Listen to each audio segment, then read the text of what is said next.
Le premier mortier que nous rencontrons est le mortier lourd de 4,2 pouces.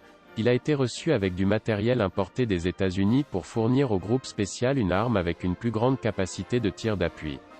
Il est venu vivre avec les obusiers de 105 mm Otto Melara de la première batterie du bataillon d'armes lourdes. On peut voir que le tube est rayé. Sa portée était de 5400 mètres. Vous trouverez ci-dessous les mortiers en service depuis le début du XXe siècle.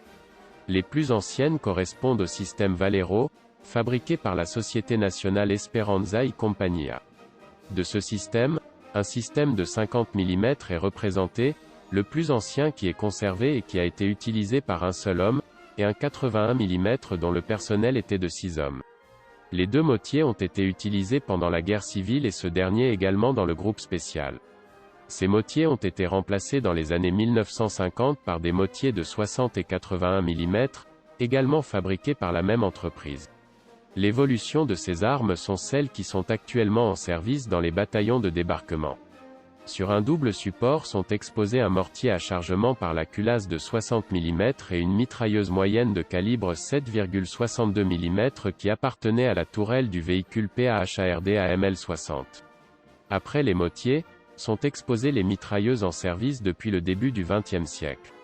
La plus ancienne est la mitrailleuse Hotchkiss, refroidie par air et transportée à dos de mulet. Il a été utilisé pour la première fois en Afrique et avec des montures spéciales, il a été utilisé comme arme anti-aérienne. Vous pouvez également voir la mitrailleuse Maxim sur un chariot. Cette mitrailleuse n'était pas réglementée dans le corps et a été utilisée par le côté républicain pendant la guerre civile.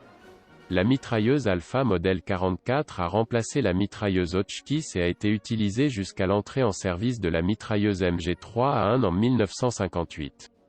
La mitrailleuse légère de la FAO et la Mélie, utilisée par un même combattant pour donner un plus grand volume de tir aux compagnies de fusiliers, sont exposées. Sur des supports sont exposées la mitrailleuse coaxiale du char de combat M48 et celle du véhicule d'assaut amphibie LVT-4. Tous deux de calibre 7,62 mm. À côté de la plateforme des mitrailleuses, au pied de la colonne, est exposé le lance-flamme M2A1, un modèle d'origine américaine, ainsi que le compresseur utilisé pour charger la bouteille d'air comprimé. Il pourrait utiliser du napalm ou de l'essence et du diesel.